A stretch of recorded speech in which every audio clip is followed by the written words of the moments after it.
తెలిసితే మోక్షము తెలియకున్న బంధం. My dear masters, Vijayawada నుంచి కళావతి గారు ఒక ప్రశ్న అడుగుతున్నారు.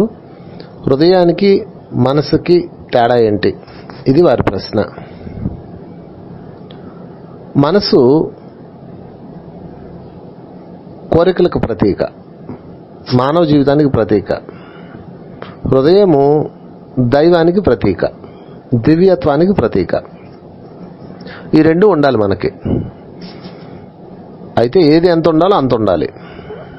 ఎప్పుడు దేన్ని ఉపయోగించాలో దాన్ని ఉపయోగించాలి. బట్ ఎప్పుడు హృదయంతోనే ఉండాలి. ప్రతి మనిషిలో రెండు ఉంటాయండి. ఎవరు ఎంత వాడుకుంటారు అన్నది వాళ్ళ యొక్క స్థితిని బట్టి ఉంటుంది. కానీ 99.99% మంది మనసునే వాడుతున్నారు, హృదయాన్ని ఎవరు వాడట్లా. సో ఆ ముందు మనసు అంటే ఏంటో చూద్దాం. ఫర్ ఎగ్జాంపుల్, ఇది మీకు అర్థమయ్యేలా చెప్పాలంటే, మీరు మాంసం కొనడానికి ఒక దుకాణంకి వెళ్ళారు, చికెన్ సెంటర్కి వెళ్ళారు. వెళ్ళినప్పుడు బాబు 1/2 kg అమ్మా అని మీరు ఆ చికెన్ సెంటర్ అతన్ని చెప్పారు. చెప్పగానే వాడు ఏం చేశాడు, అందులో ఉన్న కోడిని తీసి దాని మెడకాయ నరికాడు. నరకగానే అది రక్తం ఓడుతూ తన తల తెగి గిలగిలా కొట్టుకుంటుంది. మీరు దాన్ని చూడగలరా? మై డియర్ ఫ్రెండ్స్, దాన్ని మీరు చూడలేరు. మనం చూడలేం, దాన్ని మొహం తిప్పుకుంటాం. ఎందుకంటే అక్కడ మీ హృదయం సజీవంగా ఉంది కాబట్టి, మీ లోపల హృదయం ఉంది కాబట్టి. దాని యొక్క బాధను మీరు చూడలేరు కాబట్టి, దాని బాధ ఆ గిలగిలా కొట్టుకోవటం మీరు చూడలేరు, నిజంగా చూడలేరు. అలాగా మీరే కాదు, ఆ కోసిన వాడు కూడా చూడలేడు. దాన్ని గబాలమని ఇసిరేస్తాడు పక్కకి. వాడు కళ్ళు అటు తిరుగుతాయి మీరు చూడని కావలిస్తే. మేకలను కోసేవాడు, జంతువులు కోసేవాళ్ళు, నరికేవాళ్ళు వాళ్ళ ఉత్సాహంతో ఆనందంతో ఆ పని చేయరు. వాళ్ళ మొహం చూడండి, అర్థమవుతుంది మీకు. వాళ్ళ మొహం పక్కకు పెట్టుకుని కోస్తారు. అంటే వాళ్ళ లోపల వాళ్ళ హృదయం చెప్తుంది వద్దని.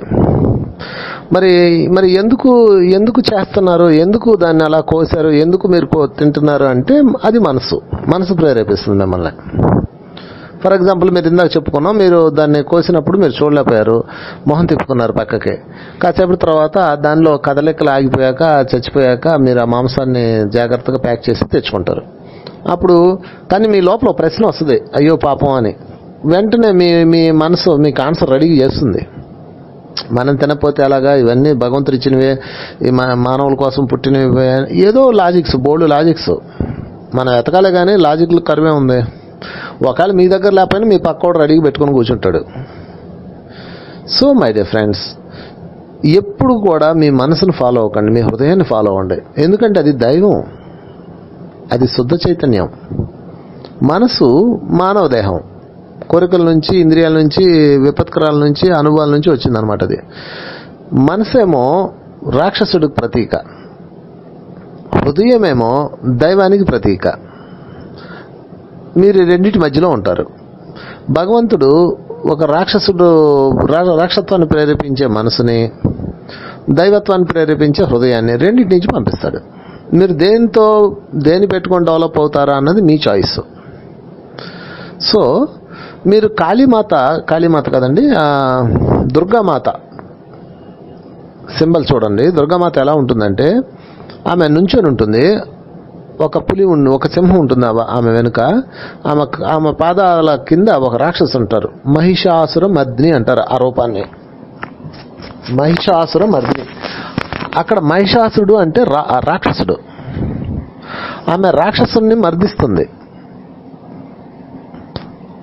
అంటే నొక్కి పెట్టింది అనమాట రాక్షసుని. సింహం ఏమో స్వేచ్ఛగా వదిలింది సింహాన్ని. దాని అర్థం ఏంటంటే, అక్కడ అమ్మవారు అంటే మనమే. మహిషాసుర మర్దిని అంటే ఆ సింబల్లో ఉన్న అమ్మవారు మనం, జీవుడు. మీ కాళ్ళ కింద ఉన్నది, ఆమె కాళ్ళ కింద ఉన్నది మనసు, రాక్షసుడు. సింహము హృదయం. మీరు ఎప్పుడు కూడా మీ మనసుని తొక్కి పెట్టాలి. మీరు కాళ్ళ కింద ఇక్కడ ఆగు మీరు తొక్కి పెట్టాలి. యాక్చువల్గా మనసు మనల్ని తొక్కి పెట్టింది ఇప్పుడు. అందుకే మనసు చెయ్యమని అన్నీ చేస్తున్నాం. హృదయం చెప్పిన చెయ్యం, ఎవరో హృదయం చెప్పిన చెయ్యం, మనసు చెప్పిన చేస్తాం. మీరు ఇందాక ఎగ్జాంపుల్ అది చెప్పాను, చాలా ఉన్నాయి ఇలాంటివి. మీకు అయ్యో పాపం అని రోజుకు 4-5 సార్లు అనిపిస్తుంది, కానీ అయ్యో పాపాన్ని మాత్రం మీరు పట్టించుకోరు. అయ్యో పాపమని వదిలేస్తారు, ఒక నిట్టూరు పిడిచి మీ పని మీరు చేసుకుంటారు. వీలైతే దేవుడా కాపాడని ఒక మాట అనుకొని మన పని మనం చేసుకుంటాం. అదంతా మనసు చేసే చర్యలు అనమాట. కనుక మై డియర్ ఫ్రెండ్స్, ప్రతి మనిషిలోనూ ఒసామా బిన్ లాడెన్లో కూడా మనసు ఉంటుంది, హృదయం ఉంటుంది. రెండో ప్రపంచం జరిగినప్పుడు హిట్లర్ ఏం చేశాడంటే 2000 మంది సైన్యాన్ని పట్టుకున్నాడు, సోవియట్ సైన్యాన్ని. యుద్ధం అయిపోయింది, వాళ్ళ సైన్యాన్ని వాళ్ళకి ఇచ్చేయాలి. హిట్లర్ ఏం చేశాడంటే ఆ సైన్యాన్ని ఇచ్చేయండి అని ఆర్డర్ ఇచ్చినప్పుడు అక్కడ ఒక సైనిక అధికారి ఏమన్నాడంటే, సార్ వీళ్ళందరినీ ఉత్తిన ఎందుకు ఇవ్వడం, ప్రాణాలతో ఇవ్వాలి, యుద్ధం అయిపోయింది, యుద్ధాలన్నీ పూర్తి అయిపోయినాయి కాబట్టి, రెండో ప్రపంచ యుద్ధం ముగిసింది కాబట్టి మనం వాళ్ళ సైనికులు వాళ్ళకి హ్యాండ్ ఓవర్ చేయాలి కాబట్టి ఊరికినే ఇవ్వడం ఎందుకు, వీళ్ళ ప్రాణాలతో ఇవ్వమనే కండిషన్ ఉందే కానీ గుడ్డి వాళ్ళని చేసిద్దామండి, కండిషన్ అది అయితే లేదు కదా అని అన్నాడు. అనగానే సరే హిట్లర్ ఓకే అన్నాడు. 2000 మందికి కళ్ళు పొడి చేస్తున్నప్పుడు వాళ్ళందరూ అరుస్తూ ఉన్నారు బాధతో. అప్పుడు హిట్లర్ కిందకు వచ్చాడు. ఒక్కసారి వాడి హృదయం కదిలిపోయింది. ఎందుకు అరుస్తున్నారు, అంత భయంకరంగా కేకలు పెడుతున్నారు, దొల్లి ఏడుస్తున్నారు ఈ సైనికులు, ఏమైంది అని అడిగితే, సార్ కళ్ళు పొడిస్తే ఏడవరా అండి అన్నాడు ఒక సైనికుడు. అప్పటికి 500 మందికి పొడి చేశారు. అయ్యో పాపం అన్నాడు ఆయన. అయ్యో పాపం, సరే వదిలే ఆపేయండి అన్నాడు. అనగానే పక్కనే ఉన్న సైనిక అధికారి వచ్చి, ఏంటి సార్ ఆపేది, మన వాళ్ళని ఎంతమందిని చంపారు వీళ్ళ పట్ల మీరు జాలి చూపిస్తారంటే, నో మీరు ఆర్డర్ ఇవ్వండి మళ్ళీ పొడి చేస్తామన్నారు. అంతేనంటావా, అంతేనండి, మనం అంటే ఒక భయం ఉండాలండి, సరే అయితే పొడి చేయండి అన్నాడు. ఆయన చెవులు మూసుకొని అవి వినలేక పైకి వెళ్ళిపోయాడు. ఇక్కడ ఒక పాయింట్ అర్థం చేసుకుందాం. హిట్లరు ఒక క్షణం ఫీల్ అయ్యాడు, బాధపడ్డాడు. భయంకరమైన నరరూప రాక్షసుడైన హిట్లరు, ఈ యుగంలో ఎన్నో వేల మంది లక్షల మందిని చంపిన హిట్లరు యుద్ధం పేరుతో అంత జాలి ఎందుకుంది హిట్లర్లో అంటే అది హృదయం ఉంది. మరి ఎందుకు దాన్ని అలాంటి పనులు చేశాడు, హృదయం మీద ముసుగులేశాడు. హిట్లర్ ఏం చేశాడు, పర్వాలేదు, పక్కనే ఉన్న సైనిక అధికారి మాట్లాడినాడు. అంటే గుర్తుపెట్టుకోండి మై డియర్ ఫ్రెండ్స్, మనకి ఒకడేమో హృదయాన్ని ప్రేరేపించేవాడు ఉంటాడు, ఒకడేమో మనసు ప్రేరేపించేవాడు ఉంటాడు. మన దురదృష్టం ఏంటంటే మనసు ప్రేరేపించే వాళ్ళతో మనం ఎక్కువ ఉంటాం కాబట్టి వాళ్ళు చెప్పింది వింటాం. సో ఆ మనసు ప్రేరేపించాడు కాబట్టి, వాడి మాట్లాడినాడు కాబట్టి ఆ ధర్మాన్ని చేశాడు. అదే హృదయాన్ని ప్రేరేపించే సత్పురుషుడు మాట్లాడినాడు అనుకోండి, అవునయ్యా యుద్ధం అయిపోయింది, అయింది, మీరు వాళ్ళని చంపారు, వాళ్ళు మిమ్మల్ని చంపారు, ఓవర్, వాళ్ళని ఎందుకు కళ్ళు పొడిచే వాళ్ళు, దానివల్ల నీకేం వస్తుంది అనే వాడి మాట వినుంటే హృదయం పనిచేసి ఉండేది. అప్పుడు హిట్లర్ రాక్షసుడు కాకుండా దేవుడు అయ్యేవాడు. చూసారా మై డియర్ ఫ్రెండ్స్, మిమ్మల్ని నడిపించేది రెండే, ఒకటి మనసు, రెండు హృదయం. మనసు ప్రేరేపించే వాళ్ళతో సావాసం చేశారా మీరు దుర్జనులు అయిపోతారు, హృదయాన్ని ప్రేరేపించే వాళ్ళతో సావాసం చేశారా సజ్జనులు అయిపోతారు.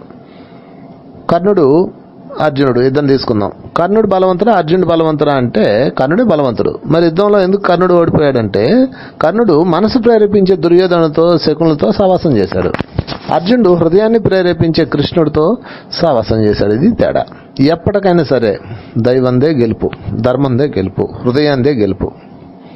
సో మై డియర్ ఫ్రెండ్స్, హృదయం చెప్పే మాట విన్నాం. హృదయం ఎప్పుడు సత్యాన్ని చెప్తుంది, ప్రేమని చెప్తుంది, దివ్యత్వాన్ని చెప్తుంది. దాన్ని ప్రేరేపించే సత్పురుషులతో కలిసి ఉందాం. That's all. Thank you very much.